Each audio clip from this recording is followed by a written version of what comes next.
This is 7 News, the voice of the border. Tonight, the official opening of a $140 million factory at Barnawatha. The state government promises $6 million to house women fleeing domestic violence. And a local fire brigade marking a huge milestone in helping the community. 7 News begins now. Good evening. One of Australia's largest packaging businesses has cut the ribbon, marking the official opening of a cardboard factory in Barnawatha. The Opal factory is open just in time for National Recycling Week, supporting hundreds of jobs and the local economy.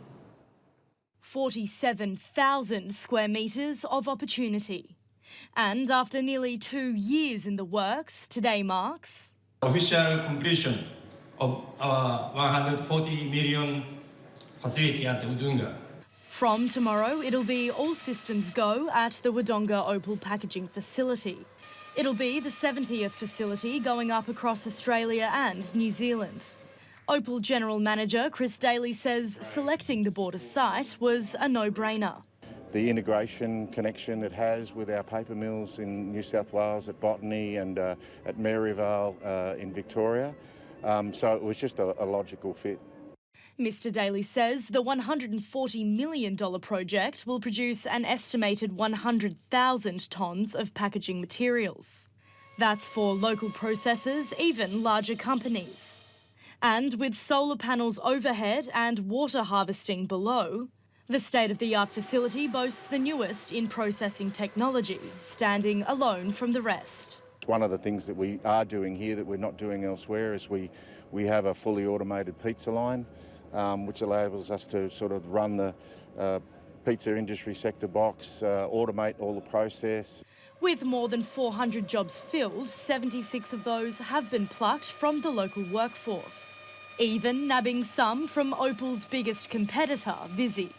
You know, we respect them as a competitor, we know a lot about them, but I would say that 98% of the people here are from other parts of the region and other industry and other companies. Opening a month shy of target, this state-of-the-art facility will support over 430 jobs. But the Mayor of Wodonga says it'll boost more than just the local workforce. In addition to that, it brings in all sorts of commerce and things that happen as a result of the products that get produced here and being distributed Australia-wide. When completed, the Inland Rail will be a key player for future statewide distribution. We'll have a huge impact on everything that happens at Logic. Thinking outside the box for the future. Phoebe Worthley, 7 News. An Albury business has been fined more than $500,000 for a mass illegal tyre stockpile. Carbon MF and its director Mark Fair faced the Land and Environment Court. The company processes and recycles rubber tyres and was charged in March for illegally storing 28,000 tyres. At the time, the EPA cited a potential fire risk. The New South Wales government has committed $6 million to build a new domestic violence refuge in Albury. But for the women suffering now, it's a long road ahead. On the run from her violent partner, a young mother up against it all. I need to give the kids stability and somewhere clean and safe for them, which is very hard at the moment. But she's transformed this one-bedroom home overnight, cleaning, even decorating a temporary house that's not her own. This is the transient life of a vulnerable young mother, trying your level best to make a home beautiful for your kids, only to have to pack up and move again in 3 weeks and find somewhere new. And then we're back on the streets trying to seek help from housing. She joins 57,000 others on the housing wait list. In Albury, 453 of those people are in line, some desperate to escape domestic violence, a crisis which the New South Wales government is keenly aware of. This is a $6.1 million investment from the New South Wales government to provide housing for women and children leaving domestic and family violence. In town today, the Minister for Domestic Violence announced the new build, 7 units inside a new women's refuge to be built on the border, temporary shelter and services for about 28 women per year, no matter where they live. We accept women into our services, whether they come from Victoria, Queensland, South Australia. The government say the 7-unit refuge is due for completion by 2025. Is 7 enough? I'm going to put my hand on my heart and say I don't think we can ever do enough. Despite government advice to seek help from specialist services. And we've sought so many services and ways out. Some say they've been put through hell. Jacqueline Stanley, 7 News. And if you or anyone you know needs support, you can contact 1800-RESPECT. That's 1800-737-732. A local fire brigade in Victoria's northeast is marking a huge milestone this weekend. Chiltern CFA will celebrate its 150th anniversary, complete with a parade down the main street. It's one of the state's oldest brigades, and this weekend it'll mark a momentous milestone. The brigade's really excited to celebrate its 150-year anniversary. The Chiltern CFA has a rich history in the town. Formed in 1873 as an urban brigade after a huge shop fire threatened to wipe out the entire main street. Almost 50 years later, in 1921, a bushfire brigade was established, taking care of the outskirts of town. That if the town's fire bell rang, volunteers would arrive from everywhere to help fight it. For all those years up until 2008, the town was actually served by 2 fire brigades until those 2 brigades merged in 2008. They would ring the telephone exchange at the post office to try to know where to go to help fight it. From humble beginnings of horse-drawn carts and fighting fires with buckets, now 150 years on, they've come a long way, but the brigade is still standing strong. We've learnt a lot from the older members in our brigade and the way to fight fires in our particular area, so it all goes hand in hand, the history into the future. Preparations are gearing up for this weekend's anniversary celebrations, starting with a procession down the main street on Saturday. The cavalcade will finish up here at Lake Anderson for a day the entire community is invited to, dedicated to celebrating the brigade's incredible milestone. Fire extinguisher lessons, face painting for the kids and a food stall, so try to get the whole family down there. And CFA is a big family, it's a community, so we want to celebrate as a community. A celebration to ring in another 150 years. We can look back at this and be proud of what we've achieved today, as we are proud of our brigade's history from 150 years ago. Clesianta, 7 News. Beechworth Bakery in Albury is celebrating a milestone, turning 19. Local customers were invited to join the party with the bakery's signature bee stings and sponges on offer. Established in 1984, the iconic Beechworth Bakery expanded to Albury in December 2004. Happy birthday to you! This one was all boarded up, and we thought this would be a fantastic way to bring Beechworth Bakery to Albury. We've got a huge customer base that always comes up to Beechworth, and we've been so well supported from day one. For almost 2 decades, the bakery's Albury fans have dined out on the classics, including the famous Beechworth steak pie. I remember just cutting the cake on our opening day, so it's pretty good to be back here 19 years later to do it again. And an offer open until Friday has helped the team show their appreciation for the community. It's a bee sting plus another one for 10 cents, which is brilliant. The bakery is also known and loved for its sponges, and fittingly, there was one on hand today for the birthday celebration. It's to share with customers and staff and people around so they can get involved and celebrate the birthday with us. If we didn't have the community supporting us through bushfires, COVID, centre management changes and all those things, we wouldn't be here for 19 years. Next year, its sister store at Beechworth turns 40. Rochelle Ponikovic, 7 News. Benalla has been named the state's storm hotspot, the city recording the highest number of SES rescue call-outs. The SES says we should be prepared for dramatic large-scale events. Summer season is not just about bushfires. SES volunteers would ask you to make sure that loose items around your home are secured, like trampolines and outdoor furniture, to clean your gutters and to never ever drive on flooded roads. An emergency action plan could be the difference between life and death this holiday season. Well, Kirsty joins us now for a look at today's weather. And Kirsty, no storms around today. It was quite nice and sunny. It was a nice and settled day, Maddie, Nick. Hello to you both and good evening, everybody. Clear skies right across the northeast today. A high pressure system driving the sunshine. Those mild temperatures too, which reach the mid to high 20s. Benalla 26, the same in Corowa today. A slight breeze out of the west and southwest, although we felt those winds gusting up to about 25 kilometres an hour on the border today at Albury with a top of 26. Those winds are a little stronger across the alpine regions where maximums reach the low to mid-teens. Into tomorrow, we are expecting a wind shift heading our way. Some more warm temperatures, though. I'll have a look at Thursday's forecast and a sneak peek at our weekend weather a little later on. Our weekend weather, I like the sound of that. Thanks, Kirsty. Still to come in 7 News, a sigh of relief with BCE exams over. And reviving the live music scene after COVID and the cost of living almost killed it.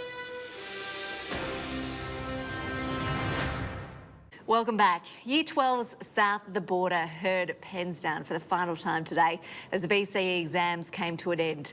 With the results about a month away, those waiting on offers from universities have an anxious wait ahead of them.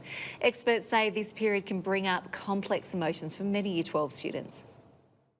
There often are mixed feelings, and it's really important for young people and people around them just to be conscious of that, and to for the young people themselves to be really gentle with themselves during this transition.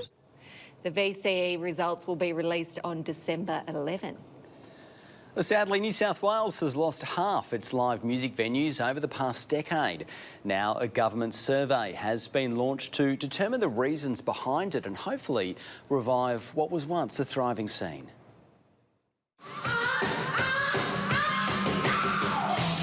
Liquor and Gaming New South Wales has revealed there are only 137 live music venues remaining across the state. Yeah, COVID's sort of changed everything really. You just put a stop to everything and then trying to restart and find your foot of where you want to be in this sort of game, I suppose, we're in. For more than one reason. Cost of living is a really big factor, why the venues are decreasing, and also why people are not going out to the venues as much. The New South Wales Government is conducting a State of the Scene survey for the first time. It aims to understand challenges the live music industry faces and restore declining numbers. Professionals from artists to venue operators are invited to share insights. What makes us happy is seeing the people in the audience, people sitting down at a venue that are happy with that. Sound New South Wales says their mission is to see a new era when New South Wales musicians, live music venues and festivals can thrive, creating greater job opportunities and injecting vibrancy to our state. Just brings the community together, it's fun, especially with summer coming up, it's perfect time. Years and years ago, there was a number of places that based their whole community involvement upon live music. Results will assist the state government in supporting the live music industry. Whatever comes out of the feedback from the venues, from the people, from the booking agents, what is going to be done with that, I think that's what will make the difference to all of us. Live music is utilised in so many different areas. It can be to do with a sporting function, it can be to do with an opening ceremony. The survey will be open for participation until January 15th. Rochelle Pondikovic, 7 News. Still to come in 7 News, a big summer of tennis about to be served up in Albury. And some of the most talented table tennis players head our way.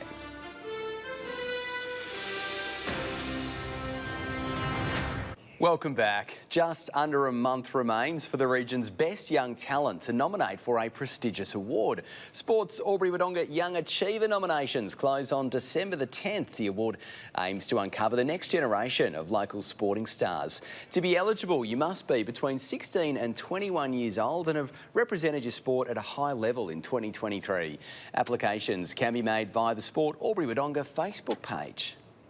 The region's summer of tennis is just 7 weeks away with 2 of Australia's biggest junior tournaments. For 2 weeks, the region is set to play host to almost 400 players coming from right around the globe for a very unique experience. It's become one of the biggest events our region holds, bringing in big tourism dollars. From January 5 to 14, the Margaret Court and Victoria Grass Court Championship set to again attract players from across the world. Children coming from different parts of the globe. Obviously, the Japanese teams come back, our Pacific Islanders. We're still waiting on an American team. We haven't had one for a while. So William O'Connell, who was a past player in the event, is now coaching one of the colleges in the United States, and he's looking to bring some players. Founder of the event, Phil Shanahan, believes it's not just the tennis that keeps attracting the nation and some of the world's best talent. Kids love the experience and have great memories. So, and a lot of the coaches bring teams. We've got a Lefty and the boys from Queensland. They bring a power of kids every year. So, and obviously just before the Australian Open, many of them can flow onto there and watch the greats in action. The tournaments will be followed by a 4-day event in Yarrawonga, as Summer of Tennis not just providing quality, but a unique experience for players. Definitely. Along the Murray, we have a lot of the grass, obviously, but everywhere else in Australia, grass is gone. So 1% of tournaments in the world are now played on grass, ATP, WTA level. So when players get that opportunity to compete on it, they enjoy it. And again, a number of local players are expected to be in contention for titles. We've taken out the major titles at these events over the years, and hopefully some of our players can stand up. But there is some quality players coming too, which is great for our kids because they see how high the bar is and it makes them work harder on the training court. Stephen Murphy, 7 News. The Eagles have soared to the top of the provincial cricket ladder. They are tied with East Albury on 5 wins from 6 games, while Corowa have slid down to 6th. Yakandanda and Bethanga lead the way in district cricket, while Estale draw level with Mount Beauty after their first win. In Hume, Walla is the only unbeaten side after 5 matches, with Henty moving into 4th position. And in Wangaratta and district, it's a congested middle part of the ladder, with Benalla just holding on to the last spot inside the top 4. Well, some of Victoria's most experienced table tennis players will converge on Albury next weekend. The Albury Centre will host a state league event with players hoping to qualify for a national tournament. There are not many days you won't see the tables being used at Albury Table Tennis Centre. Players are playing and practising their way towards next weekend's Albury Wodonga Veterans Tournament. 103, I think, entries from all over the state. They're coming here. There's 433 events, so they're all competing for over 40s, over 50s, over 65s, all that sort of stuff, for tournament points. It's one of several events held across Victoria, with players earning points at each event. Their overall score then goes towards state selection to compete at the national titles. Former state and former nationals players still playing. I'm not sure how many of them are going to be here for this tournament, but that's who they're playing against. The tournament is an ideal one for the region, with the demographic making up most of their playing stocks. What we're seeing happening behind us is the teenagers, retirees basically, they come down here Monday, Wednesdays and Fridays to play. But the veterans is still a very, veterans and juniors, there's a lot of vets still playing. With more upgrades to come on the already impressive centre, the board hopes and expects to attract more quality events in 2024. This year is the biggest we've had, that's why we've got so many tables, 14 tables to try and cope with that many events and people. So, and we're looking always at expansion. So at the moment we're looking at some new club rooms and all that to make sure that we're equipped to run those sort of events. Stephen Murphy, 7 News. Up next in 7 News, Kirsty is back and she's got your local weather forecast. That's coming up next. Good evening, everyone. A milder southerly airflow is sweeping across the state ahead of a high-pressure ridge moving through Victoria and over the southeast of New South Wales. This leading to mostly settled weather into the weekend, but there is a return of some wet weather to eastern parts of the state early next week as a trough arrives from the north. Now, we could see scattered rainfall under this system into early next week, but at this stage we're not really expecting any more than around 5 to 10 millimetres or so. Taking a look to our Thursday weather forecast, mostly clear and sunny across the northeast with sunshine around, plenty of blue skies, although some gusty winds developing into the afternoon and the early evening. Now, the northeast is expecting a moderate fire danger rating with some warm temperatures and some strong winds around. Omeo could see a possible slight shower. There is about a 70% chance of a millimetre. Temperatures set to heat up as we head into the weekend. The mid to high 20s around Albury, Wodonga, Wagga in the north, a top of 29 degrees under blue skies. We are expecting light winds across the region too in the morning. 17 on the way for Falls Creek and the same for Mount Buller, and 19 degrees for Omeo, that chance of showers clearing. And it's rinse and repeat for Saturday, another sunny day with clear skies shining through the region, barely a breath of wind, jumping to the 30s for Albury, Wodonga and Wagga once again, a little warmer. 27 for Beechworth, Mansfield 26 degrees and Wangaratta a sunny 28. Looking ahead now, as we can see, just a very slim chance of a shower or two developing into early next week. A warm weekend on the way, nice conditions over the next few days, certainly still remaining above average over the coming week. Yeah, plenty of sunshine about. Looks lovely. Thanks, Kirsty. And that's your local news for tonight. Thanks for your company. You can catch up at our website or, of course, at 7plus. 7 News from Melbourne is next. Enjoy your night. We'll see you tomorrow at 6 o'clock.